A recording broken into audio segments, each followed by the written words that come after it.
जब तुम्हारा शरीर अपवित्र है तो आचरण अपवित्र होंगे तो पाप बनेगा, पाप से तुम्हें शरीर को दुख भोगना पड़ेगा। बिल्कुल समझ खत्म होती चली जा रही। राधे राधे दोस्तों, स्वागत है आपका एक और नए वीडियो पर। दोस्तों, आज की वीडियो में महाराज श्री प्रेमानंद जी, श्री अनिरुद्ध आचार्य जी हमको बताएंगे कि स्वच्छ स्नान भोजन कैसे करना चाहिए। बहुत लोगों को यह नहीं पता है, इसीलिए घर में दुख तकलीफ रोग आता है। इन बुरे चीजों से बचने के लिए महाराज जी वीडियो में बताएंगे। आप वीडियो पूरा देखिए, तभी जान पाओगे। और कमेंट करके जरूर बताना कौन सा महाराज का विचार आपको अच्छा लगा। शरीर को सजाने में प्रियता है, लेकिन पवित्रता क्या है यह ज्ञान नहीं है। शौचाचार की पवित्रता का बिल्कुल ज्ञान नहीं, बस सजाने की प्रियता है। बाहर से चिकना दिखना चाहिए, लेकिन वो पवित्र है कि नहीं उसको ज्ञान नहीं है। बिल्कुल पता ही नहीं शौचाचार का, पशुवत आचरण है। देखने को मिलते हैं खड़े खड़े लघु शंका कर रहे हैं, मुंह में बीड़ी, ऐसे वही जनेंद्री को छुआ ऐसे कर, ना हाथ धोना, ना आचमन करना, न पैर धोना, बिल्कुल पशुता का आचरण है। भला पवित्र शरीर है तो मन तुम्हारा पवित्र कैसे हो सकता है? तुम्हारे आचरण अपवित्र हैं, तुम्हारा शरीर अपवित्र है। शौच गए वैसे ही, बस ऐसे हाथ धोया, उससे साबुन, बस ऐसे निकल पड़े कपड़ा, वैसे सब अपवित्र। पूरे घर में वो पूरा घर अपवित्र। तो समझते हैं कि हम बहुत स्वच्छ, बहुत वीआईपी हैं।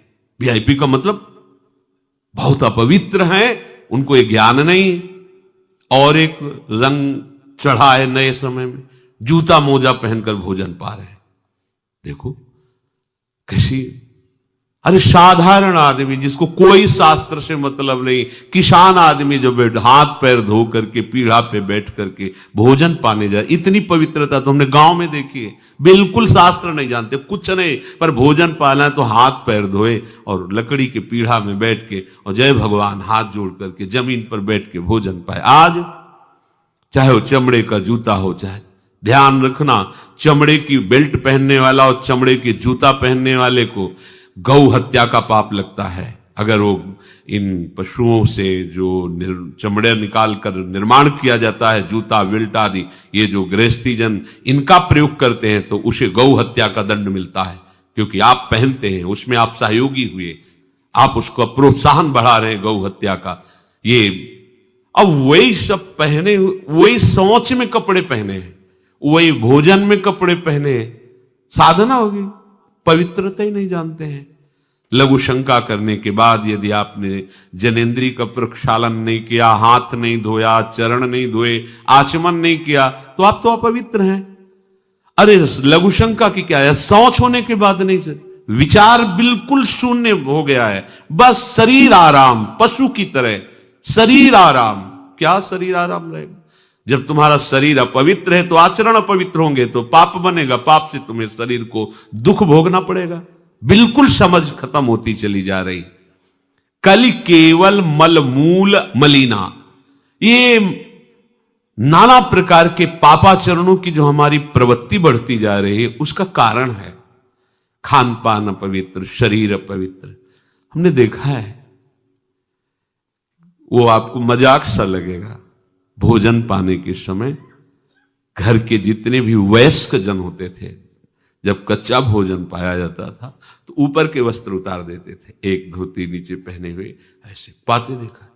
बाद में विचार कितनी पवित्रता, क्योंकि वो कपड़े पहनकर बाहर कार्यों और ऐसे जल लेकर के ऐसे आचमन कर हाथ जोड़कर थोड़ी देर, किसान आदमी, वो कोई साधु महात्मा नहीं, कोई वैष्णव नहीं, किसान आदमी की बात कर रहे हैं। हाथ में जय बोल करके प्रभु की फिर प्रसाद पाए, जय हो भगवान आपकी। आज परोसने में अगर कहीं रोटी छू गई परोसने वाले को तो डांट लगती थी, पूरी रसोई झूठी करेगी, रखे यही थाल, हाथ धो, दूसरी थाल में ला। आज उसी से अमुक ले रहा है, उसी से अमुक ले रहा है, उसी से अमुक ले रहा है। वो शराब पीने वाला है, मांस खाने वाला है, गंदे आचरण, उसी से आप ले रहे हैं। वो तो समाज में चलता है, समाज में तो समाज को लेकर चलना ही पड़ेगा। लघु शंका करने जाएं तो 3-4 कुल्ला करें, हाथ और मुंह धुलें, हाथ पांव धुलें, तब जाकर के आप शुद्ध होते हैं लघु शंका करने के बाद। यदि आप दीर्घ शंका जाते हैं, मल मूत्र की क्रियाओं के हम बारे में कह रहे हैं, मूत्र विसर्जन के बाद 4 कुल्ला करें, हाथ और मुंह धुलें, इसके बाद ही आप शुद्ध होंगे, नहीं तो आप अशुद्ध हैं। आज लोग जाते हैं लघु शंका करने, हाथ मुंह नहीं धुलते। आपके बच्चे हाथ मुंह धुलते ही नहीं है लघु शंका के बाद, उन्हें ज्ञान ही नहीं है, हाथ मुंह धुलते नहीं है, जाके बिस्तर में बैठ जाते हैं, जाके पढ़ने। आजकल बच्चे पढ़ते हैं, महाराज जी मन नहीं लगता।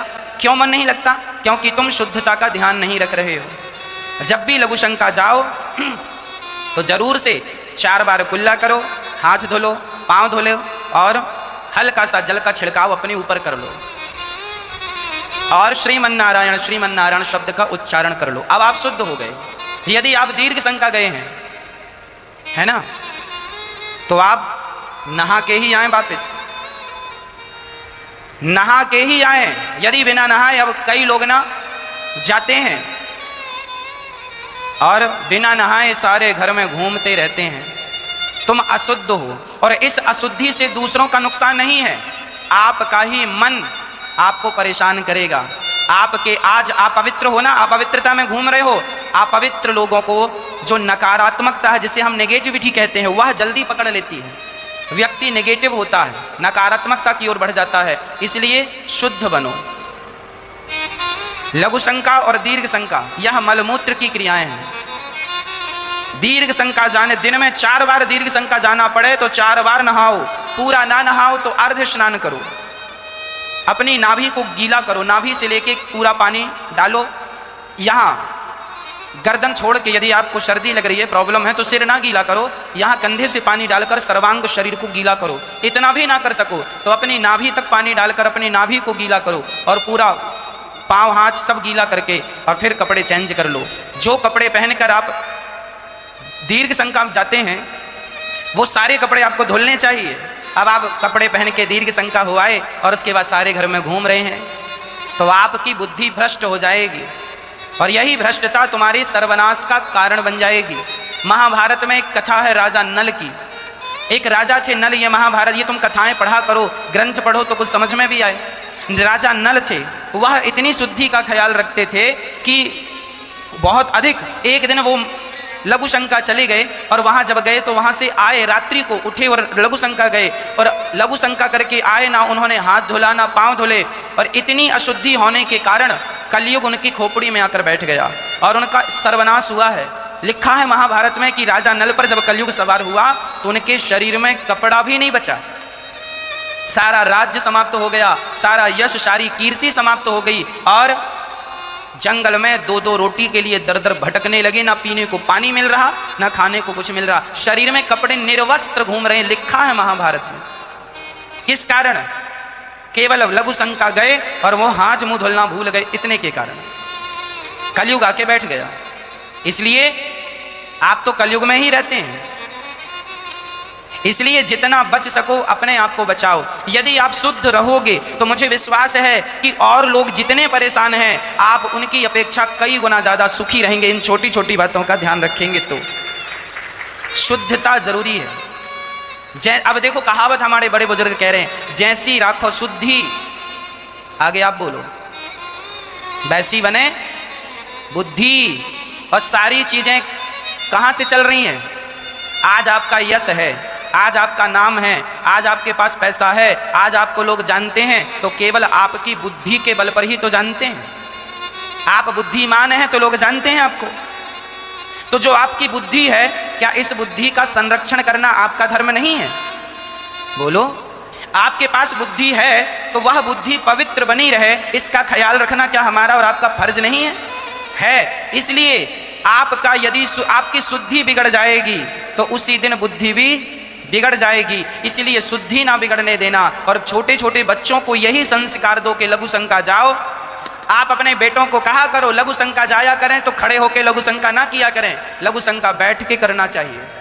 ये अशिष्टता है खड़े होके लघु शंका। आज तो बूढ़े बूढ़े दाढ़ी मूंछ पक गए मरने वाले, इनको ज्ञान नहीं है कि खड़े होके नहीं लघु शंका करनी चाहिए। ये खड़े होके कहीं भी लघु शंका करने लग जाते हैं, इन्हें अक्ल ही नहीं है, कभी सत्संग किया नहीं, बाप दादों ने सिखाया नहीं। मूर्ख पैदा हुए, मूर्ख जिए, मूर्ख मर जाएंगे। इन्हें कोई ज्ञान नहीं शास्त्रों का, सिद्धांतों का। ये तुम्हारी पृथ्वी माता है। क्या है? माता है। और हम माता की गोद में। अच्छा, हम अपनी माँ की गोद में हैं। जब हम छोटे से थे ना तब हम माँ की गोद में यदि सुसु कर देते थे ना तो वो अपराध नहीं होता था। छोटा सा बच्चा अपनी माँ की गोद में यदि सुसु कर दे तो क्या अपराध है? कोई माँ उसे साफ करती है, पर वही बच्चा बड़ा हो जाए और फिर खड़ा होकर माँ की तरफ सुसु कर दे जानबूझकर, तो ये अपराध है या नहीं? मतलब गोद में सुसु करना अपराध नहीं है, पर खड़ा होकर के माँ की तरफ करे तो अपराध है। अरे तुम बड़े हो गए हो, ये भारत तुम्हारी माता है, बैठ के करना चाहिए। लघु शंका बैठ के करना चाहिए, खड़े होके करना अपराध है। ये माता अपराध बन रहा है तुमसे और तुम्हें पता ही नहीं कि तुम क्या अपराध कर रहे हो। इसलिए हमारे शास्त्रों में मल मूत्र त्यागने का भी एक विधान है। कैसे त्यागना? कहीं ऐसा भी है कि शौच में पानी का ही प्रयोग नहीं होता हो? टिश्यू पेपर कह रहे हो। विचार करो यार, मतलब कहां पहुंच रहा है हमारा। ओ कहते वीआईपी लोग हैं, वाह है ये वीआईपी लोग। अरे बिना जल के कैसे प्रक्षालन हो जाएगा? कैसे आप पवित्र कैसे? पर पवित्र होना किसको चाहिए? वो तो पशुवत आचरण है। कलि केवल मल मूल मलिना, पाप पयो निधि जन मन मीना। जैसे मछली जल में ही केली करती है, ऐसे कलियुगी प्राणी का मन पाप में ही केली करना चाहता है। अपवित्र विचार, कैसी कैसी मलिनताएं बढ़ती चली जा रही। रसोई अभी बनकर तैयार नहीं हुई और ऐसे सो खड़े खड़े वही रसोई, क्या पछता है? अरे एक बार बन जाए उसे थाल में लगाओ। हम नहीं कहते तुम भगवान का भोग लगाओ जाके, नहीं वैष्णव हो, नहीं भजन कर, कम से कम थोड़ी तो पवित्रता। एक बार थाल लग जाए, हाथ जोड़ो, अन्न को ही प्रणाम करो। अन्न ब्रह्म, उपनिषद में आता है, ये अन्न ब्रह्म है, उसे प्रणाम करो।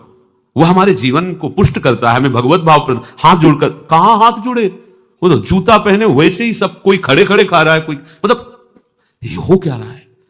हमने देखा है पहले बारात आती थी तो पट्टियां बिछाई जाती थी, गोबर से जमीन लिपी होती थी, दो आदमी पात्र लिए खड़े, सबके हाथ पैर धुलाए, सब बैठ गए, फिर सबको परोसा, माताएं मंगल गीत गा रही, परोसा जा, कितना पवित्र होता था। आज कोई ऐसा कमाई मिलेगा जो शराब न पिए हो, कोई ऐसा कमाई मिलेगा जो उदंडता न कर रहा। पशुता बढ़ रही ना। कैसे? कल्याण का तो शब्द ही नहीं उनको कि कल्याण क्या, उनका यही कल्याण है, बस जनेन्द्री रसेंद्री की तृप्ति होती रहे, उतना ही वो सब कुछ समझते हैं। गोस्वामी जी कह रहे ये नाम कामतरु है, सब कामनाएं पूर्ण करने वाला है, और ये काल का भी काल है। देखो नाम अगर जिह्वा पे विराजमान है तो अपवित्र पवित्रो वा सर्वावस्थांगतोपि वह यह स्मरेत पुंडरीकाक्षम सवायाभ्यंतर शुचि। बाह्य और अभ्यंतर से पवित्र। पर यदि आपने सदाचार का पालन नहीं किया, शौचाचार का, तो नाम में रुचि होगी नहीं, ध्यान रखना। अगर कोई ऐसे नाम में रुचि, जब मनाया मुझ उठाया, जब मनाया, कैसी कैसी पशुता है, चिड़िया की तरह चुनते रहते हो। अरे एक बार, दो बार, तीन बार, एक अपने भोजन का समय निश्चित करो, थोड़ा शांति से बैठकर भगवत भाव में आकर तब भोजन पाओ। वैसे ही आपका भाव बनेगा जैसा भोजन आपका है। पाते समय जिन भावों से आप युक्त हैं, लोग चिंतित रहते, परेशान रहते। क्यों? क्योंकि भोजन पाते समय परेशान थे, तो अब वो भोजन का जो रस है ना, वो केवल परेशानी पैदा करेगा। मान लो हमारी बात, ये निश्चित बात, भोजन के समय सारी चिंताओं को छोड़ो, आनंदमय होकर। बहुत बहुत धन्यवाद दोस्तों, वीडियो पूरा देखने के लिए। मुझे उम्मीद है कि वीडियो आपको अच्छा लगा। दोस्तों, महाराज जी के इन बातों को अगर फॉलो करोगे तो बुरे कर्म, रोग, दुख, तकलीफ, सारे परेशानियों से हमेशा बचे रहोगे। वीडियो को लाइक, कमेंट, चैनल को सब्सक्राइब कीजिए। मिलते हैं एक और नए वीडियो पर। राधे राधे।